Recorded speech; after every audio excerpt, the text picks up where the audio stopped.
So when I was in college, I decided to study Spanish. I went to Mexico and I came back and I wanted to see how could I get connected with the community here and what was going on. So that's when I first started volunteering with Casa Latina. I did teaching with them for a year. But we also formed MEChA on our campus. So mostly it was my friends that were forming it, and I supported them because they did it the year while I was in Mexico. And when I came back, we had our first chapter of MEChA at Seattle University. So, and it was in those days, in '98, like the big issue was I-200.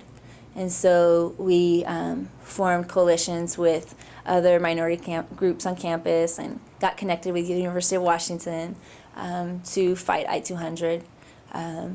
It passed, and now these days my same friends are working to try to appeal it out of our state. So, but also during that time, I had a position on campus, maybe similar to what yours is, where I was, part of my job was community service organizing, so I'd connect students to organizations that were working in the community for internships, and then also I'd bring groups on campus to speak to students. And so one of the groups that I got a letter from saying that they would want to come and speak with us was a small independent farm worker union from Oregon called Pineros y Campesinos Unidos del Noroeste, which is PCUN, known as PCUN. They are in Willamette Valley. And so it definitely triggered an interest because I had also just recently read a book about the autobiography of La Causa, which is the closest thing while Cesar Chavez was living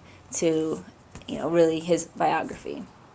But also, talks about Dolores Huerta, talks about the community service organizing that was going on. And so I really connected with that book. I mean, I thought for the first time in my whole life, I was probably 19, I read a book about someone like me. I could finally relate to a Mexican American, raised, Catholic, had this farm worker background, was very spiritual, but at the same time, very committed to social justice. And it was, it was a real realization. I didn't realize that it had been denied that, in the schools until then. And so it really just opened up a lot of doors.